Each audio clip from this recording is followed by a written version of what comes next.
Selamat pagi jemaat yang dikasihi oleh Tuhan. Shalom. Shalom. Ya, puji syukur kepada Tuhan karena pagi hari ini kita masih diberikan kesempatan untuk boleh datang beribadah di rumah Tuhan, memuji, meninggikan nama Tuhan dan boleh mendengarkan firman Tuhan. Mari Bapak Ibu Saudara, kita mempersiapkan hati dan pikiran kita untuk masuk di dalam ibadah. Mari sama-sama kita mengambil waktu teduh.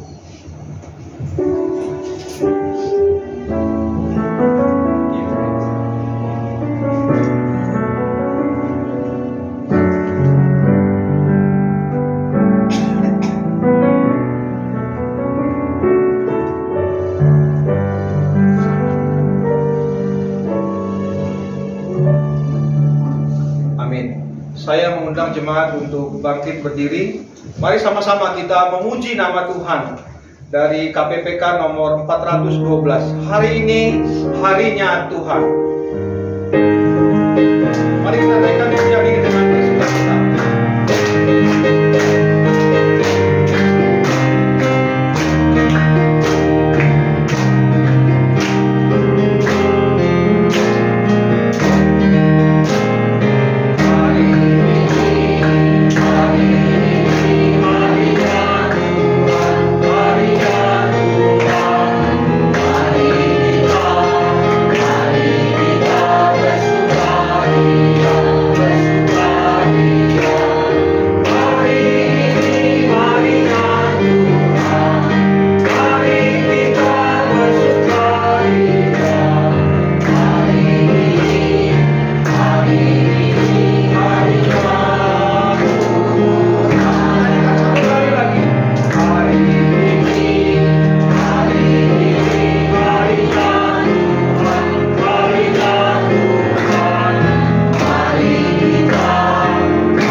Pertolongan kita adalah dalam nama Tuhan yang menjadikan langit dan bumi dan yang tetap setia memelihara ciptaannya untuk selama-lamanya. Amin.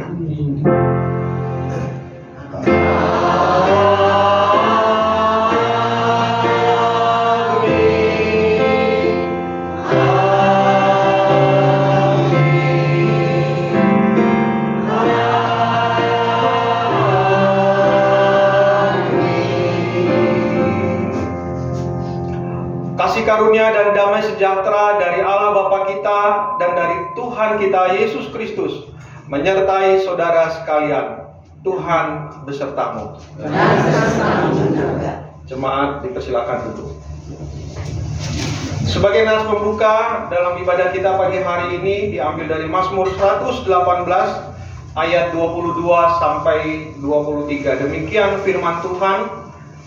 Batu yang dibuang oleh tukang-tukang bangunan telah menjadi batu penjuru. Hal ini terjadi dari pihak Tuhan, suatu perbuatan ajaib di mata kita. Bapak Ibu, mari sama-sama kita datang kepada Tuhan, merendahkan diri. Kita mau mengaku dosa kita kepada Tuhan. Mari kita mempersiapkan doa pengakuan dosa kita dengan pujian dari KPPK nomor 316. Rahmat Yesus yang indah.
dalam dosa. Mari kita berdoa.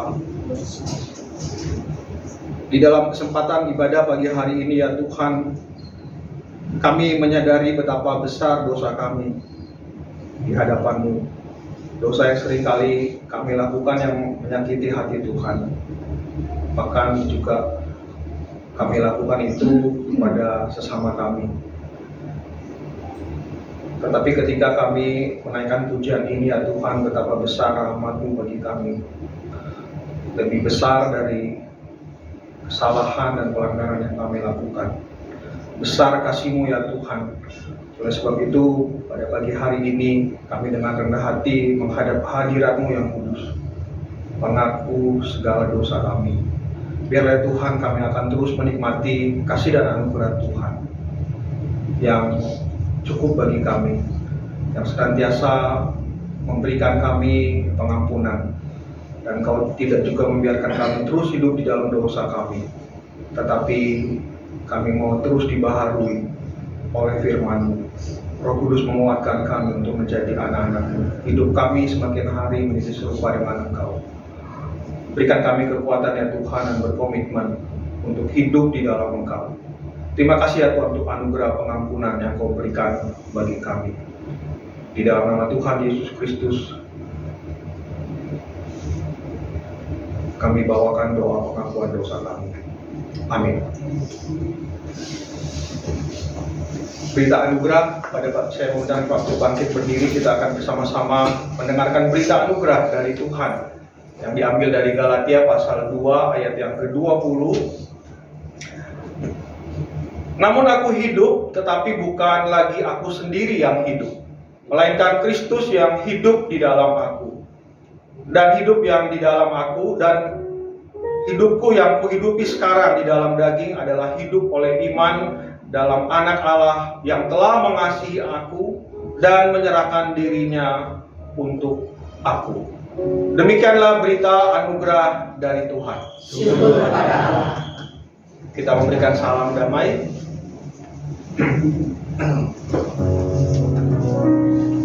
Sebelum kita bersama-sama mendengarkan persembahan pujian dari White Lily dan setelah itu kita akan mendengarkan firman Tuhan, mari kita naikkan pujian ini. Hidupku bukan aku lagi, sebagai lagu komitmen kita bahwa hidup kita sekarang adalah milik Kristus. Hidupku bukan aku lagi.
Dilayani dengan persembahan pujian dari vokal grup White Lily.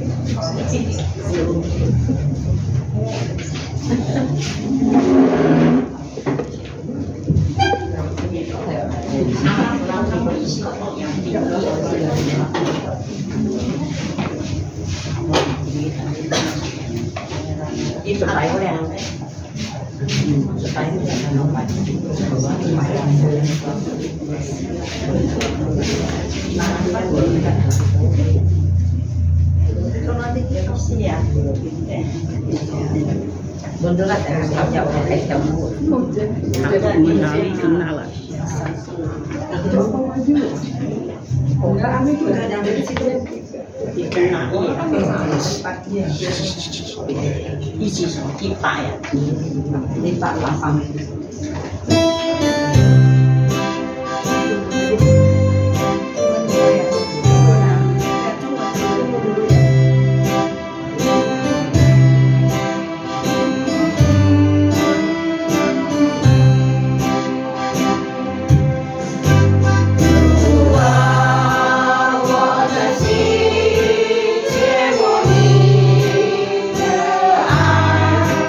Mari kita akan berdoa sebelum kita mendengarkan firman Tuhan pada pagi hari ini.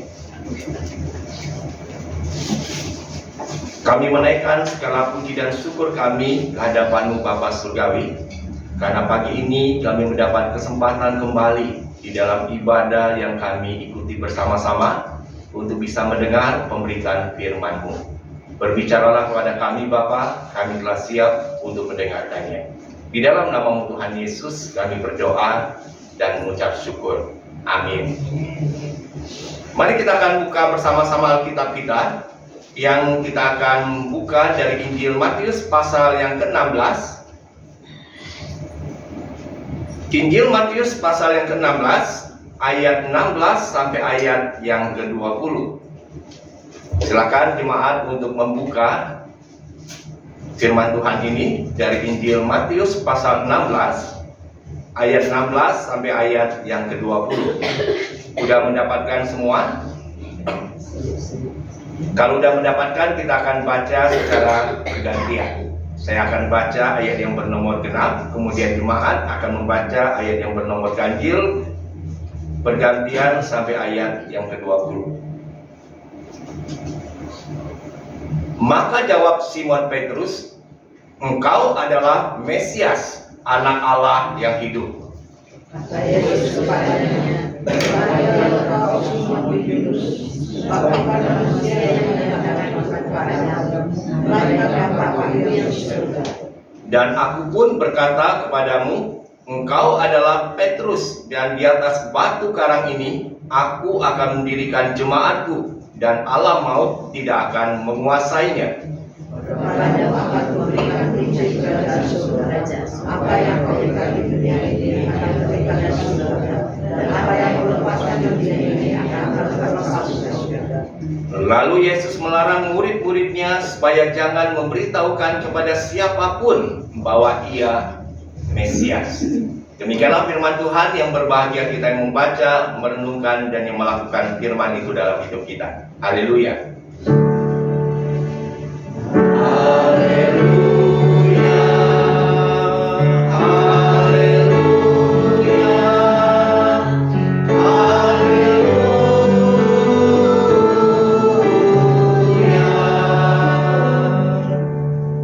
Shalom, selamat pagi jemaat yang dikasihi Tuhan. Hari ini kita sudah masuk bulan yang baru ya, bulan Agustus. Sehingga pada waktu jemaat hadir, kita lihat warna bajunya agak berbeda hari ini. Bajunya warna sesuai dengan bulan kemerdekaan, merah dan putih. Ya, jadi memang suasana bulan Agustus adalah suasana di mana kita memperingati, merayakan kembali hari kemerdekaan negara kita Indonesia. Dan hari ini di minggu pertama di bulan Agustus, kita akan merenungkan firman Tuhan yang berbicara tentang pengakuan Simon, Yesus adalah Mesias, Anak Allah yang hidup. Bapak Ibu, kalau kita mengikuti ketika adanya sebuah pelantikan, pengangkatan seorang yang akan duduk di dalam sebuah jabatan. Misalnya, nanti di bulan Oktober tanggal 20 akan dilantik presiden yang terpilih Prabowo. Betul ya? Gak tahu dilantiknya nanti di IKN atau di Jakarta. Kita belum tahu yang jelasnya seperti apa. Tetapi coba perhatikan, ketika dia dilantik, akan dilantik menjadi presiden untuk 5 tahun ke depan. Hal yang pertama yang akan dia lakukan itu apa? Pada waktu dilantik. Suka perhatikan nggak? Yaitu diambil sumpah. Betul ya? Dibacakan sumpahnya, dia akan setia kepada negara kesatuan Republik Indonesia, menjunjung tinggi Pancasila dan lain-lain. Untuk apa pentingnya sumpah yang diucapkan sebelum dia memangku jabatan sebagai seorang pejabat negara? Untuk apa sebetulnya? Untuk menjadi landasan 5 tahun ke depan ketika dia akan menjalankan kepemimpinan atas bangsa ini. Kemudian kita yang menjadi seorang siswa. Jadi seorang siswa pun pada waktu akan diterima di dalam sebuah sekolah, biasa diminta untuk setiap siswa itu mengucapkan janji siswa. Ada nggak seperti itu? Mike, mengucapin janji siswa nggak pada waktu masuk? Enggak. Waduh. Masih ingat nggak yang masih sekolah? Oli waktu jadi mahasiswa ada nggak mengucapkan janji mahasiswa? Nggak tahu. Aduh. Saya ingat sekali pada waktu saya masuk ke level tingkat tertentu, misalnya dari SD ke SMP, itu pada waktu penerimaan ada upacara istilahnya itu ya. Lalu setiap siswa disuruh bangkit berdiri dan mengikrarkan janji siswa itu. Kemudian nanti ketika dia naik tingkat yang lebih tinggi, SMA, sama. Ketika dia naik lagi ke universitas juga sama mengucapkan janji-janji itu. Kemudian kalau kita lihat lagi, di sini sebagian besar sudah menikah. Pada waktu akan diberkati pernikahannya, hal apa yang perlu diucapkan oleh seorang atau sepasang pengantin ini? Apa yang harus diucapkan?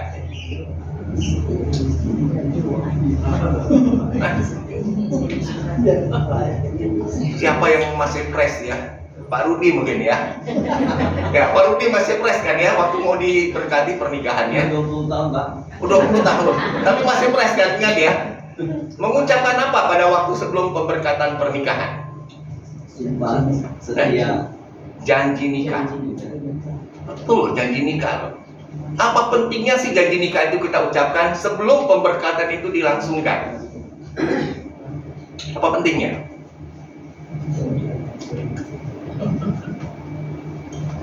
Ketika kita mengucapkan janji nikah, itu menjadi landasan kita akan membina kehidupan berumah tangga. Itu yang harus kita perhatikan dengan sungguh. Beberapa waktu terakhir ini saya mendengar sebuah kasus ya. Ada satu keluarga yang sudah menikah itu ya udah lumayan lama sebetulnya. Punya anak 2 orang, anaknya juga udah SMP, ada lagi yang masih istri. Sekarang berproses di pengadilan. Mau ngapain di pengadilan? Ngurusin untuk perceraian. Saya bingung dengar. Waktu dalam masa mediasi seperti itu, lalu diingatkan, Bapak ingat gak dulu waktu janji pernikahannya? Dia bilang, ingat sih, tapi seperti itu. Ya. Dia mulai ungkapkan berbagai macam alasan-alasan dia untuk membenarkan langkah yang dia akan ambil untuk bercerai dengan pasangan hidupnya. Dan ini yang seringkali terjadi. Sejauh mana kita memaknai janji atau ikrar kita atau bahkan sumpah kita yang kita ucapkan itu? Kemudian kalau misalnya kita akan masuk menjadi anggota di dalam sebuah jemaat, sebelum dia diterima menjadi anggota, biasanya disuruh mengucapkan ikrar atau janji. Betul nggak? Siapa di sini yang baru masuk jadi anggota di gereja Kristen Indonesia Agape? Masih ingat waktu penerimaan anggota? Ada nggak mengucapkan janji itu? Ibu Pomi masih ingat? Karena Ibu Pomi baru beberapa bulan nih, ya 1 tahun ya mungkin ya udah setahun lebih ya, jadi anggota ya. Oke, masih ingat nggak janjinya? Sudah lupa ya? Ya, penting sekali ketika kita mengucapkan janji kita. Ketika kita akan masuk terhisap di dalam sebuah organisasi, sebuah apalagi istilahnya itu ikatan sebuah keluarga, kita harus ingat betul apa yang akan kita ucapkan, bukan sekedar sebuah hafalan lalu kita melupakan itu. Tetapi harus betul kita memaknai apa yang kita ucapkan itu dan kita harus mentaati apa yang kita ucapkan itu. Ini sangatlah penting. Dan kalau kita melihat apa yang terjadi atas bangsa kita, pejabat-pejabat sebelum dia dilantik mengucapkan janji sumpah setia, memiliki integritas untuk menjalankan tanggung jawab dengan baik di dalam jabatan yang akan dia tanggung. Tetapi dalam prakteknya apa yang terjadi? Dilalaikan. Betul ya? Semua kasus-kasus yang terjadi, kasus korupsi lah, kasus suap lah, dan kasus-kasus yang lain, itu berarti melanggar janji yang dia telah ungkapkan, yang telah dia ucapkan, dan pada akhirnya dia harus menerima konsekuensi atas pelanggaran itu, dan dia akhirnya berurusan dengan hukum. Nah, bagaimana dengan seorang siswa misalnya?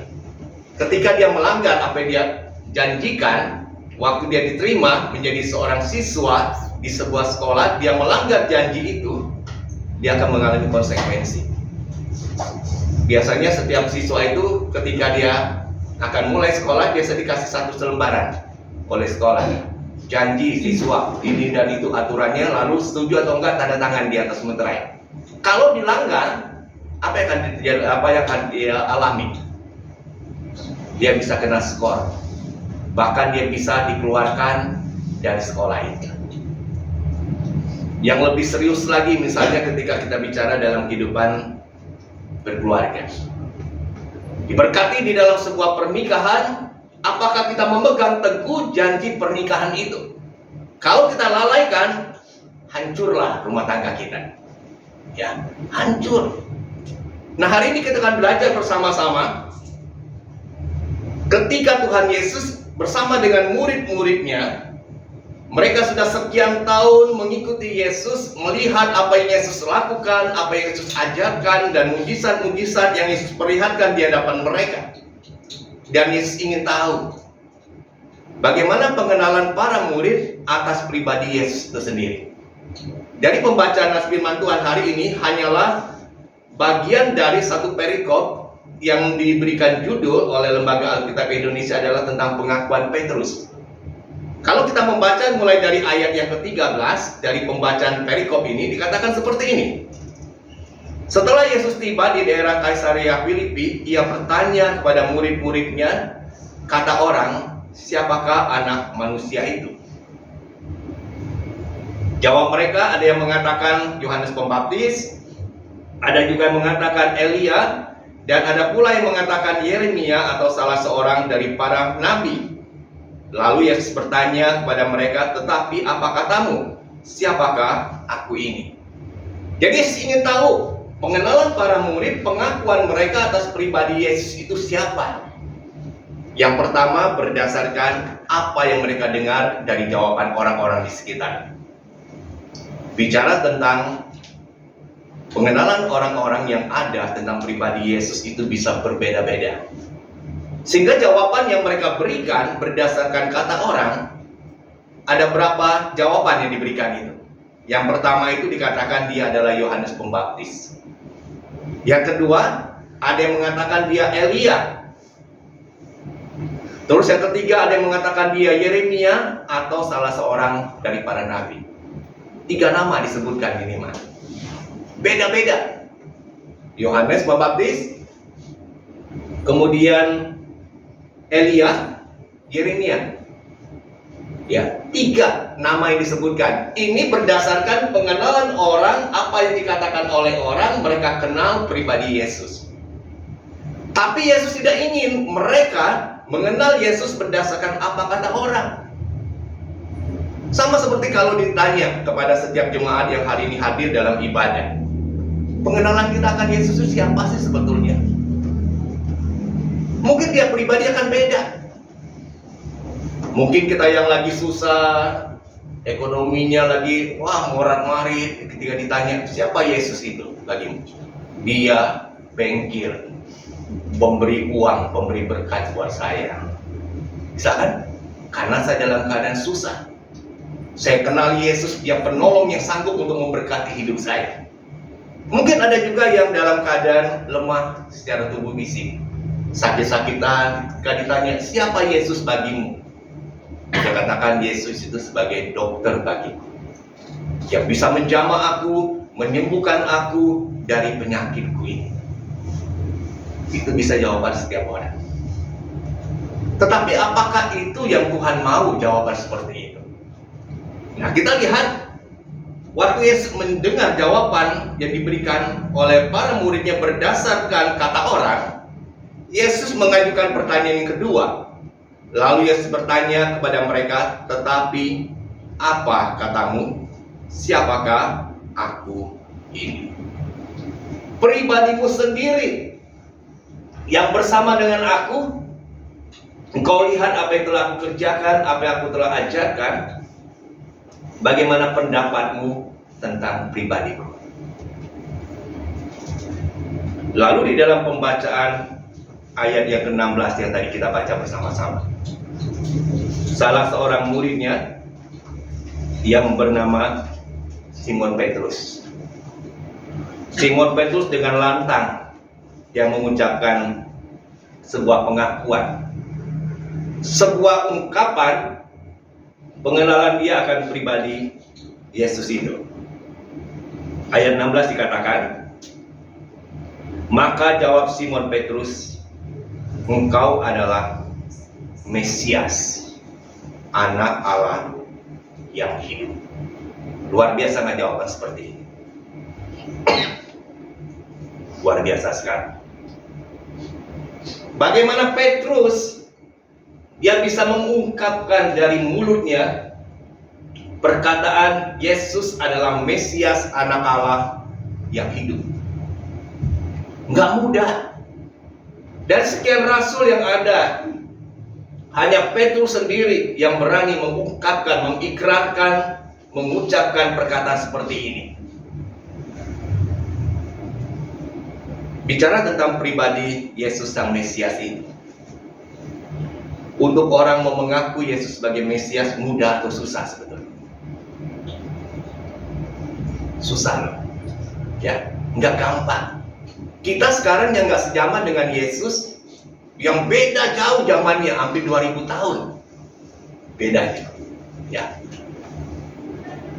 kita bisa katakan aku percaya Yesus sebagai Tuhan dan Juru Selamat. Tapi kalau misalnya kita sejaman dengan Yesus, mudah nggak untuk mengakui ini? Nggak mudah, ya, nggak mudah. Apalagi orang-orang yang melihat Yesus yang bersama-sama dengan mereka, dia lahir, besar di Nazaret, mereka lihat kehidupan Yesus seperti apa. Untuk mengakui Yesus sebagai Tuhan, sebagai Mesias, itu nggak mudah. Sehingga apa yang dinubuatkan oleh Mazmur 118 yang tadi menjadi nas pembimbing dalam ibadah. Coba kita lihat apa yang diungkapkan oleh Mazmur 118 ini. Mazmur 118 ada ungkapan seperti ini tadi, ayat 22 dan 23. Batu yang dibuang oleh tukang-tukang bangunan telah menjadi batu penjuru. Hal itu terjadi dari pihak Tuhan, suatu perbuatan ajaib di mata kita. Bapak Ibu pernah lihat nggak kalau tukang lagi bekerja, tukang bangunan? Apa yang dilakukan oleh tukang itu? Dia pilih-pilih kan bahan-bahan yang akan dipakai ya. Misalnya sudah didatangkan pilihan batu-batu yang akan dijadikan fondasi. Dipilih dulu nggak batu yang akan dipakai? Dipilih. Batu-batu yang dianggap ini yang terbaik, ini yang kokoh yang diambil. Yang misalnya yang batu-batu dianggap rapuh, disingkirkan. Nah, gambaran dari pemazmur ini, nubuatan dari pemazmur dikatakan batu yang dibuang oleh tukang-tukang bangunan. Karena dianggap batu ini tidak ada nilainya, nggak ada berarti. Tapi telah menjadi batu penjuru. Dan kalau kita baca kisah kehidupan Yesus, pada waktu Yesus lahir di tengah dunia ini, kelahirannya diterima nggak? Enggak semua menerima, betul ya? Yang paling keras menentang yaitu Raja Herodes. Dia mau membunuh Yesus yang lahir itu. Kemudian ketika Yesus berkarya di tengah-tengah dunia ini, apa dia diterima oleh orang-orang pada waktu itu? Enggak semua. Pemimpin-pemimpin agamanya lebih sangat benci kepada Yesus. Kalau bisa Yesus itu disingkirkan dari kehidupan mereka.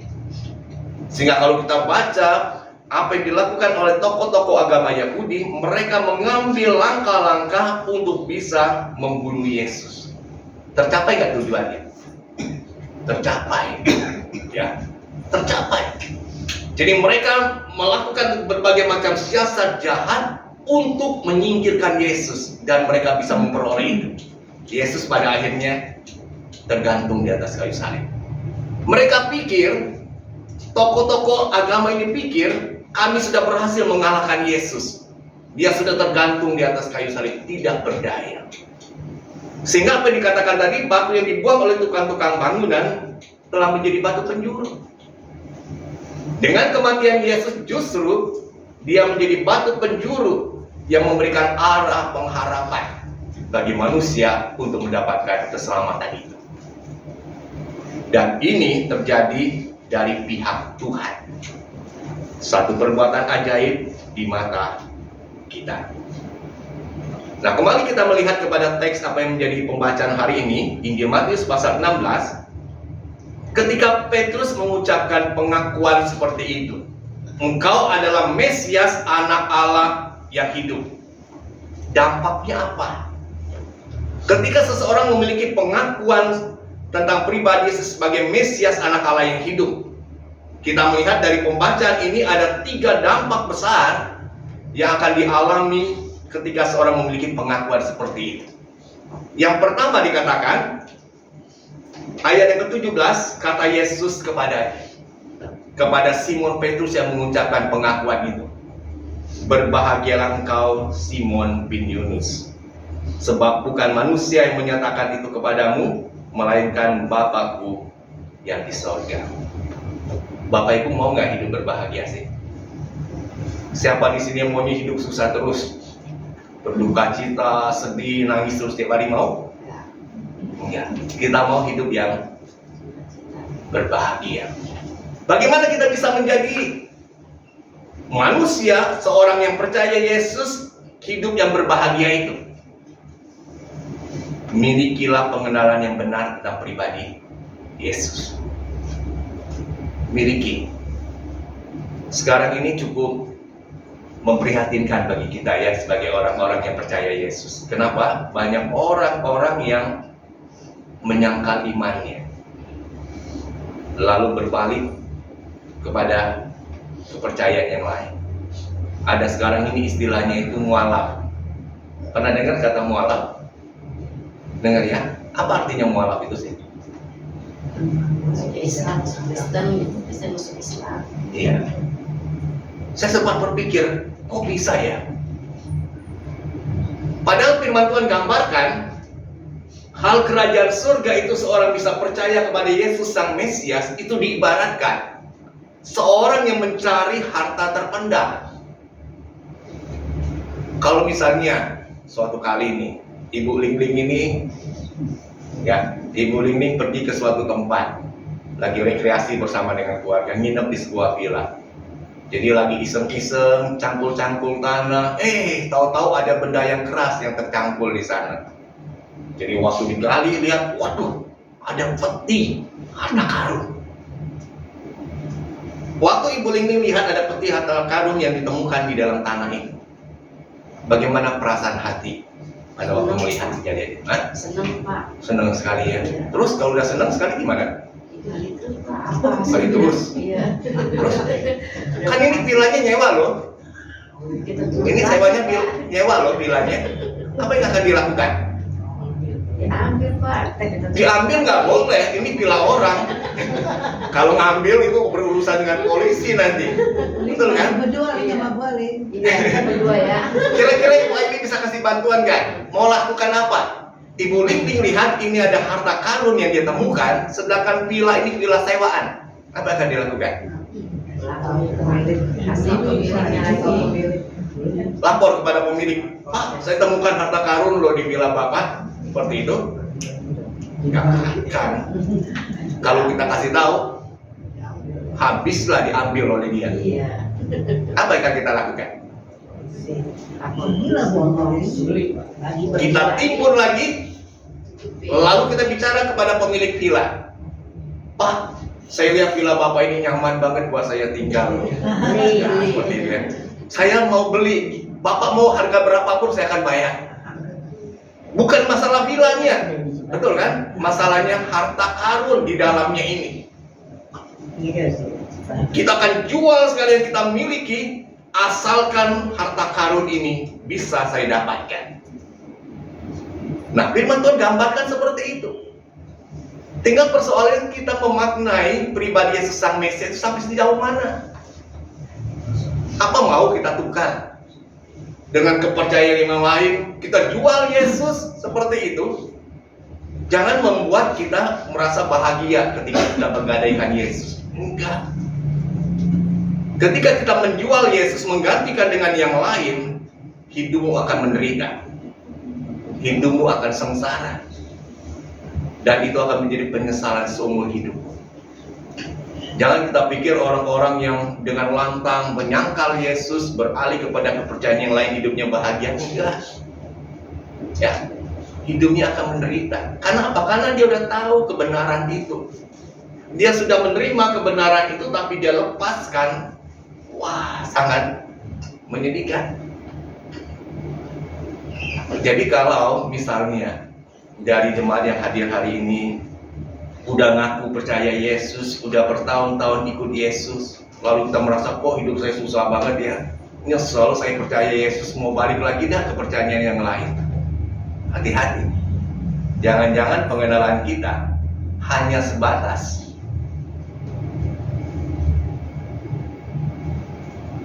pengakuan-pengakuan yang bukan itu inti yang Tuhan mau.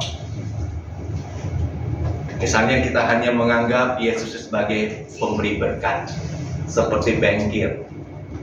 Kalau saya nggak ada duit, minta sama Tuhan, Tuhan nanti turunkan uang yang banyak. Seperti itu. Kalau saya sakit, doa sama Tuhan Yesus, dia akan sembuhkan saya. Kalau nggak sembuh gimana? Kecewa nggak sama Tuhan? Adakah kecewa? Apakah penyakit itu harus Tuhan sembuhkan? Enggak. Ya, jangan kita pikir semua penyakit kalau kita doa sama Tuhan, Tuhan pasti sembuhkan. Enggak selalu. Di Alkitab dituliskan, misalnya seorang rasul Tuhan yang begitu hebat, Rasul Paulus. Rasul Paulus ada nggak penyakit di dalam tubuhnya? Ada. Yang dia gambarkan itu adalah seperti duri dalam dagingnya. Kalau ada duri dalam daging, nyaman nggak hidup kita? Sakit loh. Kalau nggak percaya nanti pulang kita coba. Ya. Kalau ada duri yang masuk di dalam daging kita, paling nggak nyaman kita hidup. Dan Paulus mengalami kondisi seperti itu. Apa Paulus diam-diam aja? Ketika dia lihat, aduh duri nggak apa-apa ada dalam dagingku. Enggak. Dia berdoa pada Tuhan. Berapa kali dia berdoa?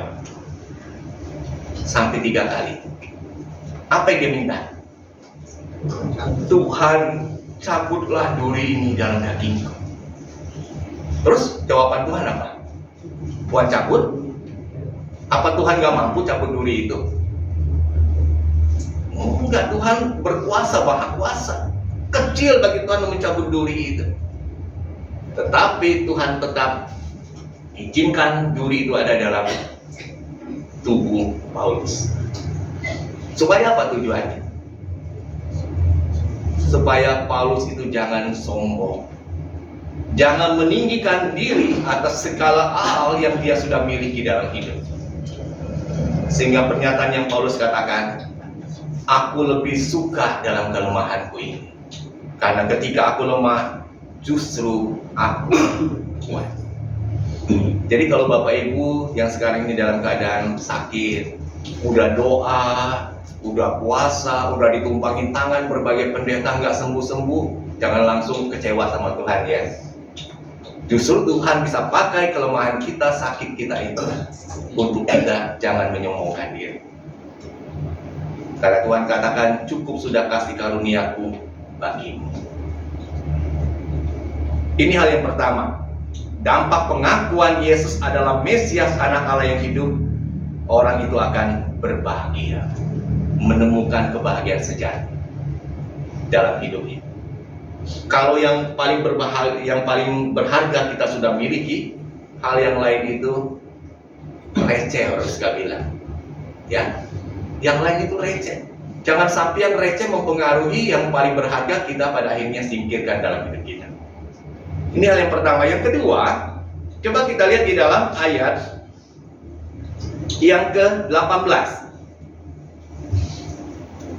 Dan aku pun berkata kepadamu, engkau adalah Petrus. Beda dengan pada waktu Yesus mengucapkan di dalam ayat yang ke-17. Ayat 17 dikatakan apa di sana? Kata Yesus kepadanya, berbahagialah engkau Simon bin Yunus. Betul ya? Simon bin Yunus. Tapi kalau di ayat yang ke-18 ada nggak bin Yunus ya? Nggak ada. Yesus katakan gini, dan aku berkata kepadamu, engkau adalah Petrus. Petrus itu artinya apa? Petrus, batu karang yang kokoh. Ingat ya, batu karang yang kokoh. Kalau di ayat 17 itu bicara tentang Petrus sebagai sosok pribadi. Petrus bin Yunus sebagai sosok pribadi yang mengaku Yesus adalah Mesias, dia akan menjadi pribadi yang berbahagia.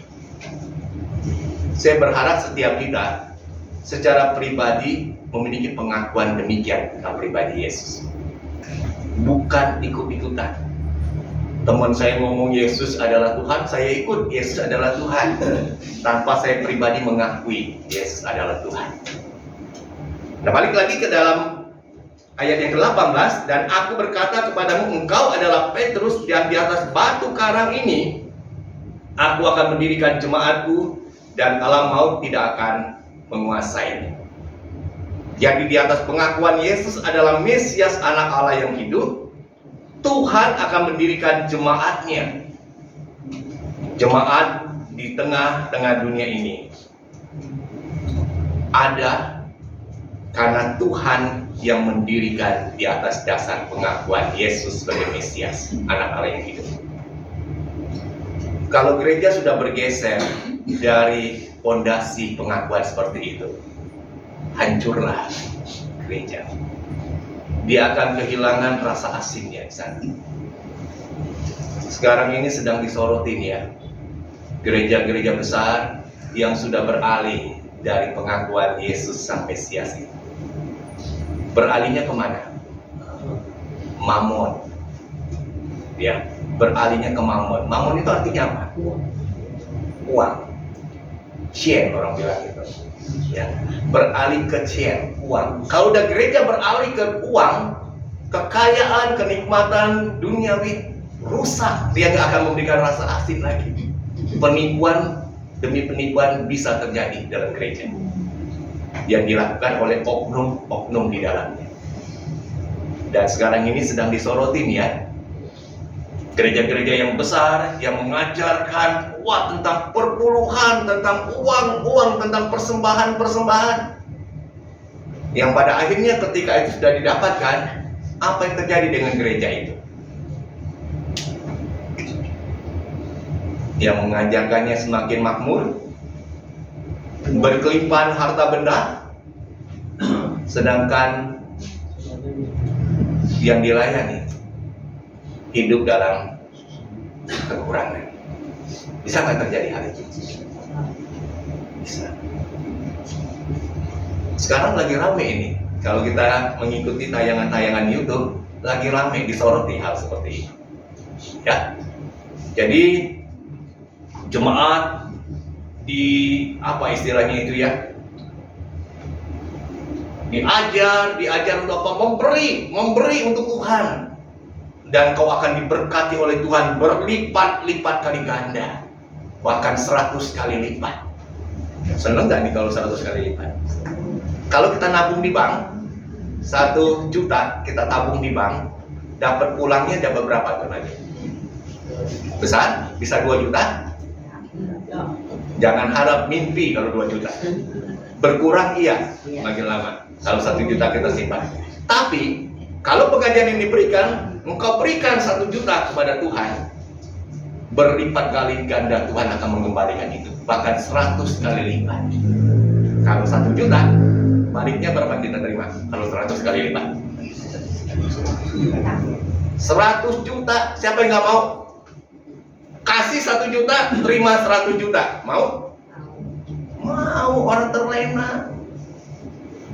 Apa itu yang Tuhan maksudkan? Dia harusnya 1 juta bisa pakai buat memenuhi kebutuhan hidup keluarganya, beli makanan pokok, sembako. Dia sudah persembahkan semua. Yang makmur siapa? Jawab sendiri ya. Sedangkan yang memberi semakin berkurang. Nah, kita perlu belajar. Tuhan menginginkan jemaatnya dibentuk di muka bumi ini atas pengakuan Yesus Sang Mesias, Anak Allah yang hidup itu. Bukan atas mamon keuangan, bukan atas materi kesenangan duniawi, tetapi atas dasar pengakuan Yesus Sang Mesias. Kalau gereja berdiri pada rel pondasi seperti itu, dia bisa memancarkan terang Kristus itu. Kalau udah bergeser, udah akan kehabisan rasa asing itu sendiri. Dan yang ketiga kita lihat di dalam ayat yang ke-19. Coba kita lihat ayat 19 dikatakan apa? Kepadamu akan kuberikan kunci kerajaan sorga. Apa yang kau ikat di dunia ini akan terikat di sorga, dan apa yang kau lepaskan di dunia ini akan terlepas di sorga. Jadi melalui pengakuan Yesus adalah Mesias, Anak Allah yang hidup, kunci kerajaan surga itu diberikan oleh Tuhan. Berarti seorang itu bisa masuk ke dalam kerajaan surga harus melalui siapa kalau gitu? Pribadi Yesus Sang Mesias itu. Dia adalah kunci untuk bisa sampai kepada Bapa. Ya. Jadi bukan hal yang lain, tapi tetap satu jalan yang Tuhan sediakan di dalam nama Tuhan Yesus Sang Mesias itu. Engkau akan mendapatkan kunci kerajaan surga. Terus yang menarik kalau kita lihat di ayat terakhir dari perikop ini, ayat 20. Disebutkan, lalu Yesus melarang murid-muridnya supaya jangan memberitahukan kepada siapapun bahwa ia Mesias. Pernah nggak terpikir oleh kita, kenapa Yesus melarang? Kenapa Petrus nggak langsung berkuar-kuar menyampaikan pada orang banyak, inilah Yesus Sang Mesias, Anak Allah yang hidup? Enggak. Yesus katakan, jangan engkau memberitahukan kepada siapapun bahwa aku adalah Mesias seperti pengakuanmu itu. Tujuannya untuk apa sebetulnya? Karena bicara tentang pengakuan diri seseorang atas diri Yesus, haruslah pengakuan yang sifatnya pribadi. Ya, bukan ikut-ikutan. Kalau kita ikut-ikutan, belum tentu kita memiliki istilahnya pengenalan yang sama tentang pribadi Yesus. Jadi kita di dalam kita mengiring akan Tuhan Yesus, kita bukan modelnya boncengan. Bukan seperti ini. Saya sebagai orang tua, saya setia melayani Tuhan. Lalu saya punya anak nih. Anak saya males-malesan banget waktu ditanya, kenapa kamu jarang sekali mau ibadah? Ya, jarang sekali untuk melayani Tuhan. Dia bilang apa? Ngapain capek-capek? Nanti ikut mama atau ikut papa aja lah. Bisa seperti itu. Ya. Jangan kita menggantungkan. Ya, saya ikut mama akan terbawa. Dalam hal kita mengiring Yesus, kita nggak ada yang namanya boncengan, nggak ada nebeng, nggak ada. Tapi bersifat pribadi. Saya sebagai seorang anak, saya harus secara pribadi kenal kepada siapa Yesus itu. Sebagai orang tua, saya harus kenal siapa Yesus secara benar. Dia adalah Mesias, Anak Allah yang hidup. Kalau kita sudah mengalami pengenalan yang benar tentang Yesus, sampai kita mengaku Yesus adalah Mesias, ini akan berdampak buat cara hidup kita di tengah dunia. Bagaimana cara hidup kita sebagai orang yang memiliki pengakuan Yesus adalah Mesias? Kita baca tadi di dalam berita anugerah. Kita baca sekali lagi di dalam Galatia pasal 2 ayat yang ke-20. Apa yang menjadi berita anugerah pada pagi hari ini? Galatia pasal yang kedua ayat yang ke-20. Ini pernyataan dari seorang rasul Tuhan, yaitu Rasul Paulus. Dia ungkapkan kepada jemaat di Galatia. Ungkapannya apa di dalam ayat 20? Kita baca sama-sama ya. Kita baca sama-sama. Galatia pasal 2 ayat yang ke-20. Sudah dapat ya? Oke, kita mulai baca. Namun aku hidup, tetapi bukan lagi aku sendiri yang hidup, melainkan Kristus yang hidup di dalam aku, dan hidupku yang kuhidupi sekarang ini di dalam daging adalah hidup oleh iman dalam Anak Allah yang telah mengasihi aku dan menyerahkan dirinya untuk aku. Jadi kita hidup di tengah dunia ini, hidup bukan kita sendiri yang hidup, tetapi Yesus yang hidup dalam diri kita. Kalau Yesus yang hidup dalam diri kita, ketika kita menjalankan hidup ini, yang nampak itu siapa sebetulnya? Si akunya, atau Yesus yang hidup dalam kita? Yesus yang hidup dalam kita. Makanya dalam kekristenan itu dikenal yang namanya kehidupan baru. Ya, kita jangan merasa hebat, merasa sombong. Saya ini jagoan dulu sebelum jadi Kristen. Siapa berani dengan saya? Habis dah. Ketika kita percaya Yesus, enggak hidup model seperti itu. Jangan dibanggakan, malu ya. Ya, malu. Saya kadang-kadang bingung kalau ada orang lihat saya ini preman kampung loh dulu. Nggak ada berani dengan saya. Jangan macam-macam sekarang dengan saya. Saya bingung bangganya apa jadi preman kampung. Yang Tuhan mau, kita sudah percaya Yesus, saya menampakkan Yesus dalam hidup saya. Menampakkan Yesus dalam hidup saya adalah kehidupan yang mendatangkan berkat. Bukan kehidupan yang menimbulkan syok buat orang lain. Ya, tapi kehidupan yang mendatangkan berkat, yang memancarkan terang Kristus, dan juga kehidupan yang boleh merangkul banyak orang. Jadi kalau kita baca kehidupan Yesus di dalam catatan kitab Injil, terkagum nggak kita baca? Kalau yang nggak pernah baca ya susah jawabnya ya. Siapa di sini yang baca di dalam catatan kitab Injil? Di mana kehidupan Kristus pada waktu dia menjadi manusia yang berkarya di tengah dunia ini? Kagum nggak kita membacanya? Kagum. Ya. Bagaimana Kristus dengan penuh belas kasih dia merangkul setiap orang itu. Orang-orang yang lapar, kelelahan, tidak berdaya, bukan Yesus singkirkan, tapi Yesus rangkul mereka. Mereka yang lapar diberi makan oleh Yesus. Mereka yang sakit disembuhkan oleh Yesus. Yang dirasuk oleh setan dilepaskan oleh Yesus ikatan setan itu. Sehingga mereka menjadi pribadi-pribadi yang dilepaskan dari tekanan hidup yang berat. Kalau kita gimana? Sudahkah kita hidup menyatakan Kristus melalui hidup kita? Jadi biarlah melalui perenungan firman Tuhan pada pagi hari ini, sebelum kita akan menerima sakramen perjamuan kudus, mari kita mengenal dengan benar sosok pribadi Yesus Sang Mesias itu.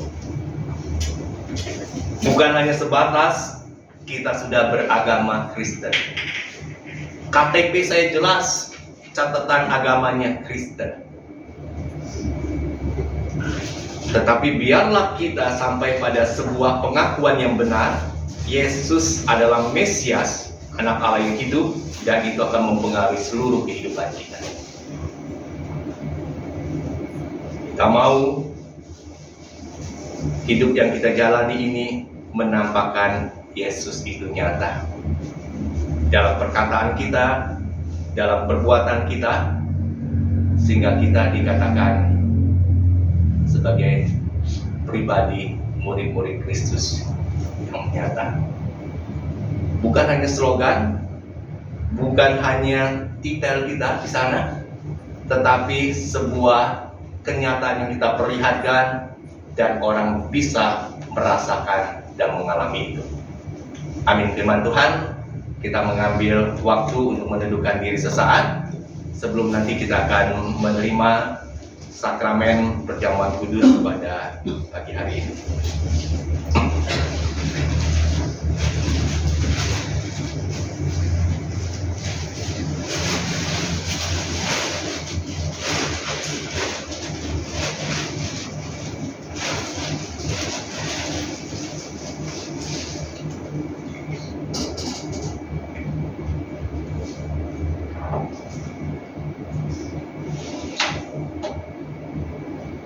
Ya, kita akan mempersiapkan hati kita. Sebelumnya kita akan menyanyikan satu pujian terlebih dahulu ya, untuk kita mempersiapkan hati kita. Maukah kau jadi anggur atau jadi roti? Bisa lagu itu.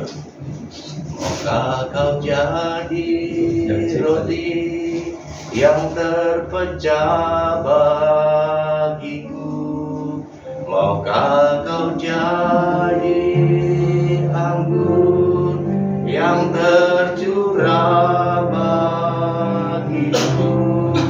Maukah kau jadi saksi memberitakan Injilku, melayani lebih sungguh? Maukah kau jadi roti yang terpecah bagiku? Maukah kau jadi anggur yang tercurah bagiku?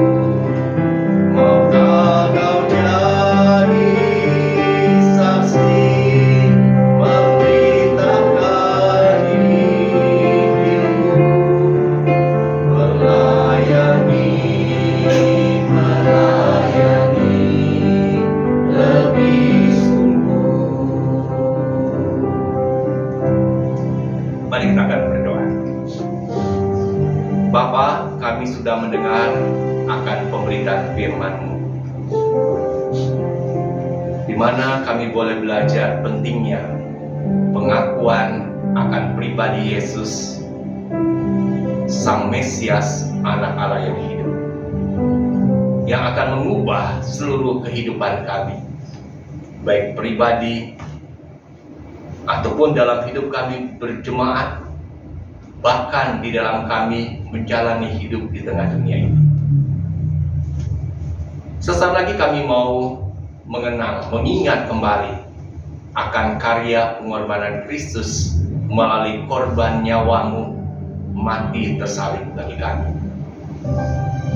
Kami bersyukur hari ini kami boleh mendapatkan kesempatan kembali untuk bisa menerima sakramen perjamuan kudus ini.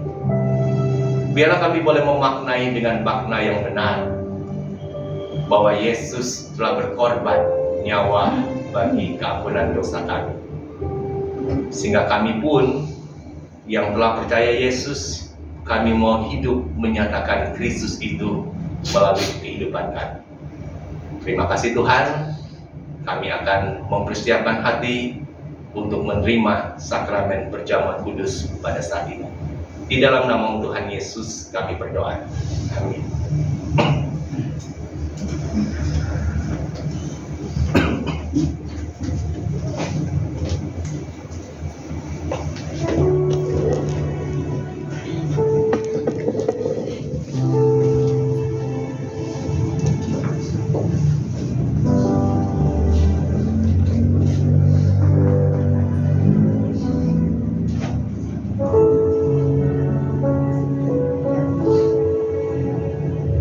Hari ini kita diundang kembali oleh Tuhan untuk berbagian di dalam sakramen perjamuan kudus. Sakramen perjamuan kudus yang kita akan ikuti bersama-sama diperuntukkan bagi setiap saudara-saudari yang sudah menerima baptisan dewasa ataupun yang sudah disidik. Dan kami juga menerima dengan sukacita untuk saudara-saudara yang berasal dari gereja lain yang sudah dibaptis, yang hari ini ikut berbagian di dalam sakramen perjamuan kudus yang kami adakan di dalam gereja ini. Perjamuan kudus yang akan kita adakan pada saat ini didasari atas nas firman Tuhan yang dicatat di dalam Injil Matius pasal 26 ayat yang ke-26 sampai ayat yang ke-29. Yang berkata demikian.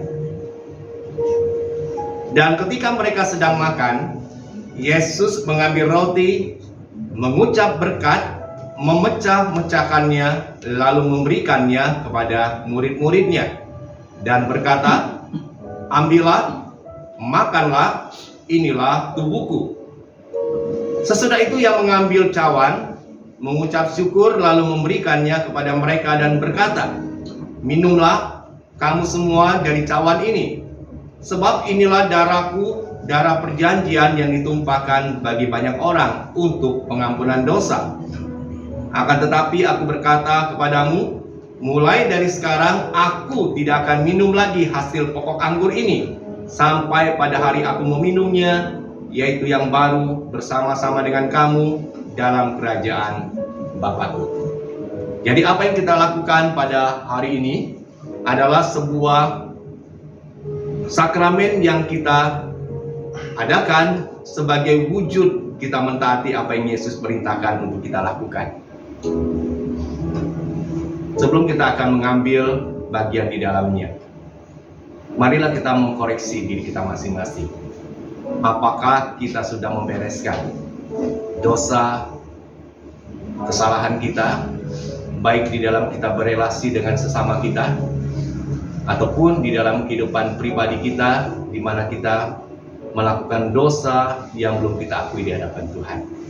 Mari kita akan berdoa secara pribadi, memohon belas kasihan Tuhan untuk menyucikan dan menguduskan kita dari segala dosa dan kesalahan kita. Mari kita berdoa bersama-sama.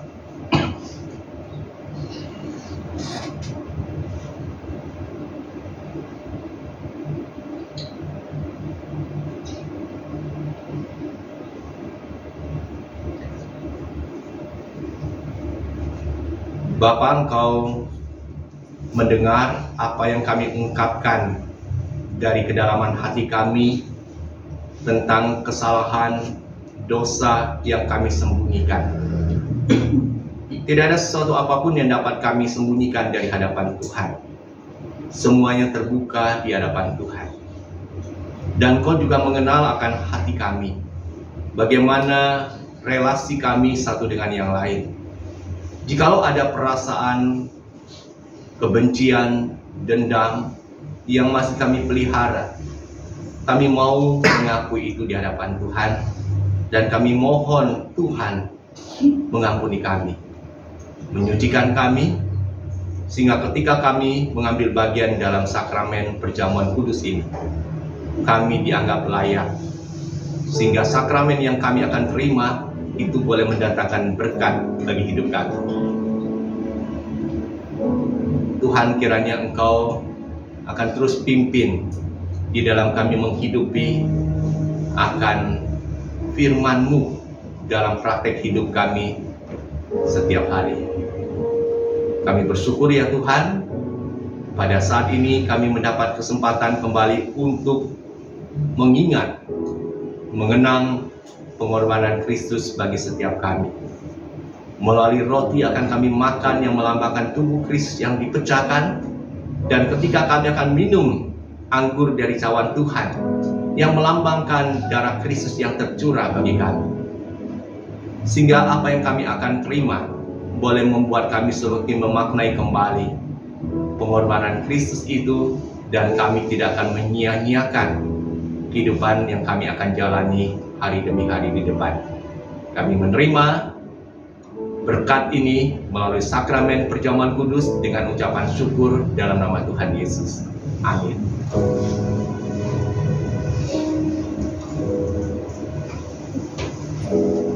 Pada malam sebelum Tuhan Yesus ditangkap untuk disalibkan, Dia mengambil roti, memecah-mecahkan roti itu dan berkata, "Roti ini melambangkan tubuhku yang dipecah-pecahkan bagi kamu.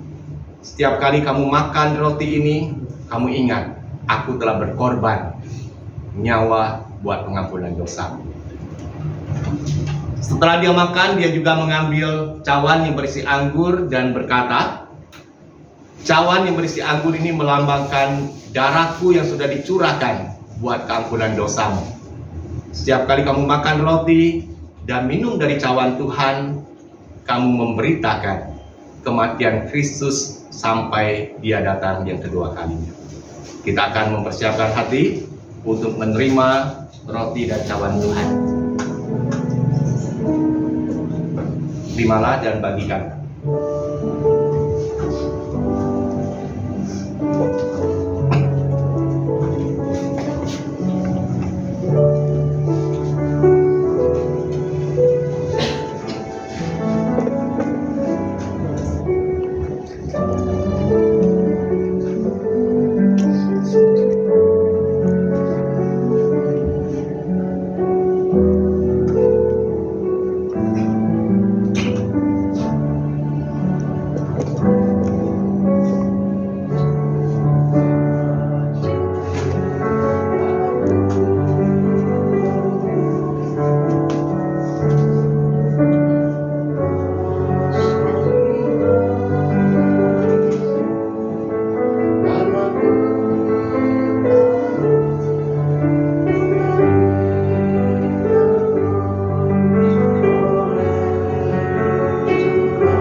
Menerima roti dan cawan, kita bangkit berdiri bersama-sama. Mari kita mengangkat roti dengan tangan kanan kita. Roti yang kita angkat dengan tangan kanan kita masing-masing pada saat ini melambangkan tubuh Kristus yang sudah dipecah-pecahkan buat pengampunan dosa kita. Mari kita memakannya dengan ucapan syukur dalam nama Tuhan Yesus.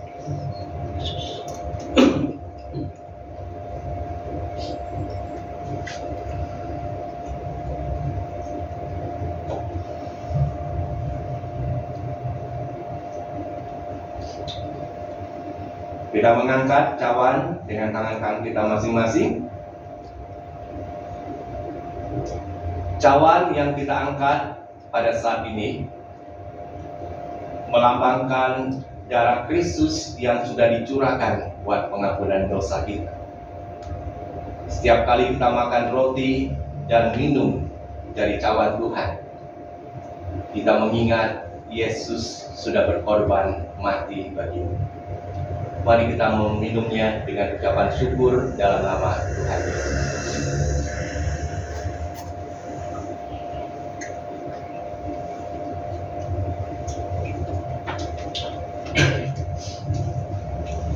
Nanti dia akan Rudi akan berdoa syukur buat sakramen perjamuan kudus yang sudah kita ikuti bersama-sama pada hari ini.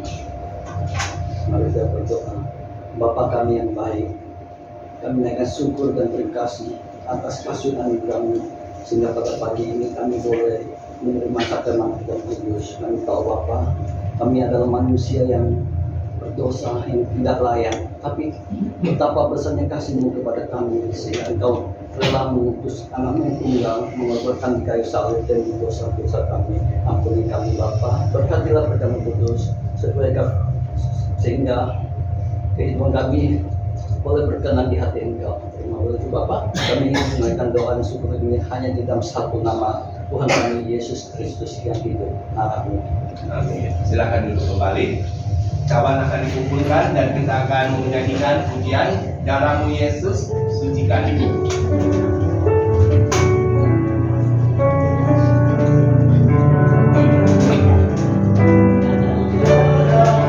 Yesus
masuk dalam doa syafaat kita pada saat ini.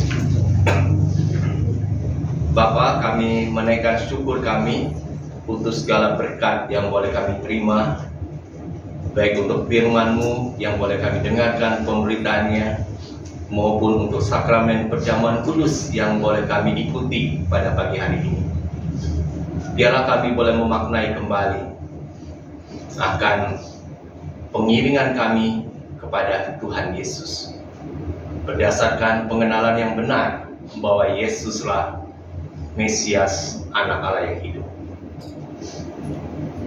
Bapa, Engkau kenal akan setiap pribadi kami yang hari ini hadir di rumah Tuhan, dengan berbagai macam pergumulan yang sedang kami gumulkan sekarang ini. Biarlah Tuhan yang akan menyatakan kuasa pertolongan kami yang sedang lemah tubuh dan sakit. Biarlah Engkau berbelas kasihan untuk menjamah kami, memulihkan dan menyembuhkan. Kami yang sedang bergumul dalam hidup usaha dan pekerjaan, kami bergumul dalam hidup berumah tangga, relasi yang sudah tidak lagi harmonis di dalamnya, ataupun yang kami sedang bergumul untuk bisa mendapatkan pekerjaan. Biarlah Engkau Allah sumber segala pertolongan dan sumber segala berkat.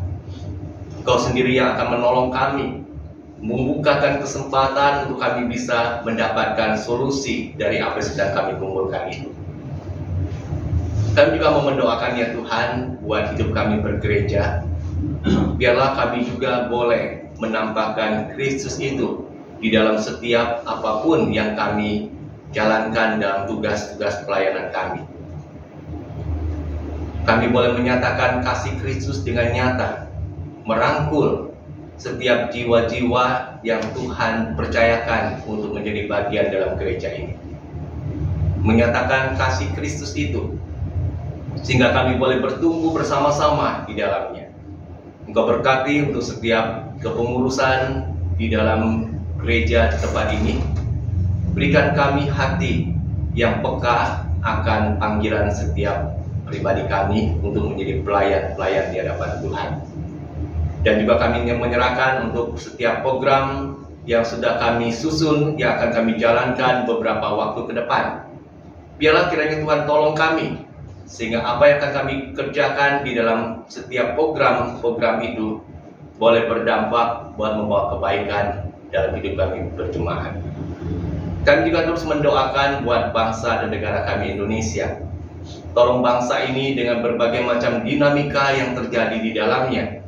Terutama kami berdoa untuk proses perpindahan ibu kota negara. Biarlah kalau ini adalah seturut dengan kehendak Tuhan dan boleh membawa kebaikan bagi bangsa ini, maka segala sesuatunya boleh berjalan dengan baik. Dan juga kami serahkan untuk peralihan kepemimpinan di bulan Oktober yang akan dilaksanakan. Biarlah kiranya Tuhan juga akan pimpin sehingga peralihan kekuasaan ini boleh berlangsung dengan kondusif. Dan Kau akan pimpin untuk pemerintahan yang baru di dalam akan menjalankan kepemimpinan untuk 5 tahun ke depan. Boleh berdampak buat kemajuan dan kesejahteraan bagi masyarakat. Terima kasih Tuhan Yesus. Inilah doa syafaat kami yang hari ini kami sampaikan di hadapan-Mu. Dan kami akan menyempurnakan syafaat ini dengan doa yang Yesus telah ajarkan bagi kami. Bapa kami yang di surga, dikuduskanlah nama-Mu, datanglah kerajaan-Mu, jadilah kehendak-Mu di bumi seperti di surga. Dan pada hari ini, makanan kami secukupnya, dan ampunilah kami kesalahan kami, seperti kami juga mengampuni orang yang bersalah pada kami. Dan janganlah membawa kami ke dalam pencobaan, tetapi lepaskanlah kami daripada yang jahat. Karena Engkau yang punya kerajaan dan kuasa dan kemuliaan sampai selama-lamanya. Amin.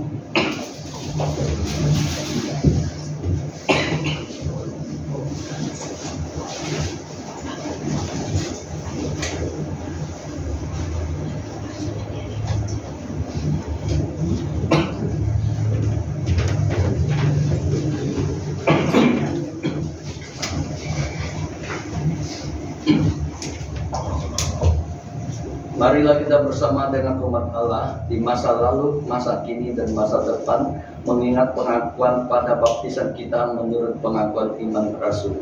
Aku percaya pada Allah, Bapa yang Maha Kuasa, Khalik langit dan bumi, dan kepada Yesus Kristus, Anak yang tunggal Tuhan kita, yang dikandung daripada Roh Kudus, lahir dari anak Maria, yang menderita sengsara di bawah pemerintahan Pontius Pilatus, disalibkan mati dan dikuburkan, turun ke dalam kerajaan maut, pada hari yang ketiga bangkit pula dari antara orang mati, naik ke surga, duduk di kanan Allah, Bapa yang Maha Kuasa, dan dari sana Ia akan datang untuk menghakimi orang yang hidup dan yang mati. Aku percaya kepada Roh Kudus, gereja yang kudus dan am, persekutuan orang kudus, pengampunan dosa, kebangkitan orang mati, dan hidup yang kekal. Amin.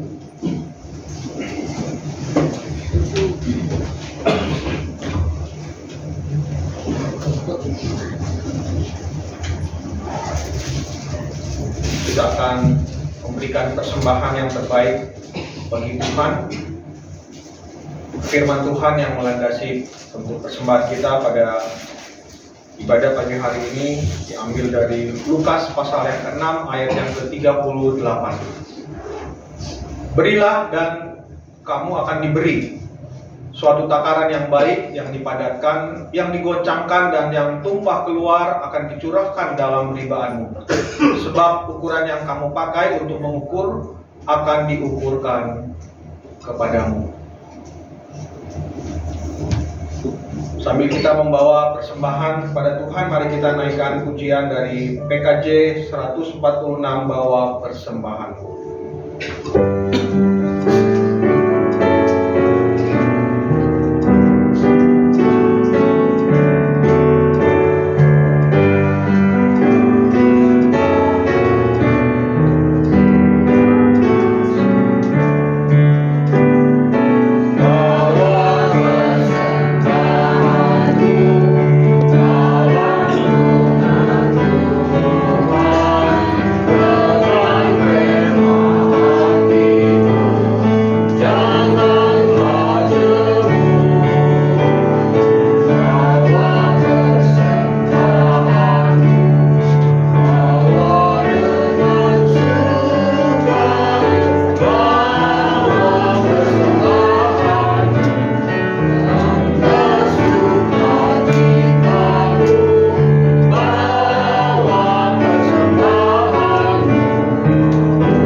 Kami bersyukur ya Tuhan karena berkat Tuhan sangat besar bagi kami.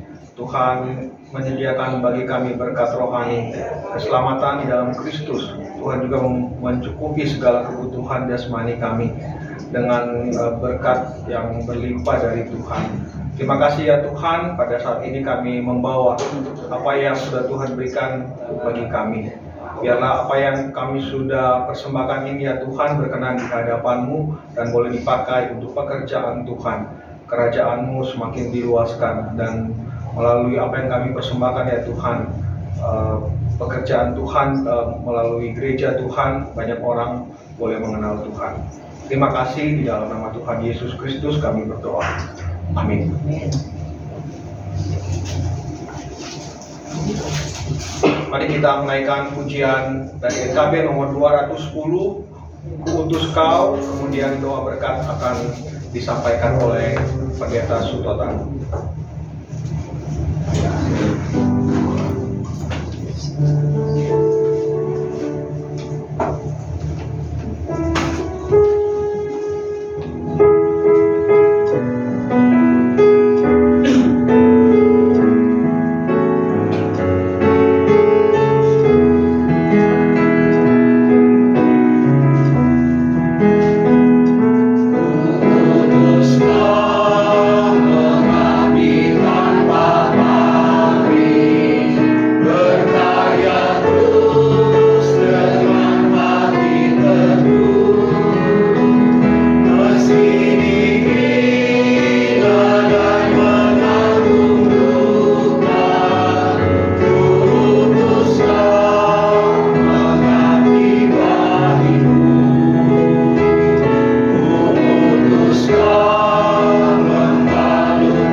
Jemaat yang dikasihi oleh Tuhan, arahkanlah hatimu kepada Tuhan. Kami arahkan hati kepada Tuhan. Jadilah saksi Kristus. Syukur kepada Allah. Terpujilah Tuhan Kini dan selamanya. dan terimalah berkat Tuhan. Tuhan memberkati engkau dan melindungi engkau. Tuhan menyinari engkau dengan wajah-Nya dan memberi engkau kasih karunia. Tuhan menghadapkan wajah-Nya kepadamu dan memberi engkau damai sejahtera. Amin.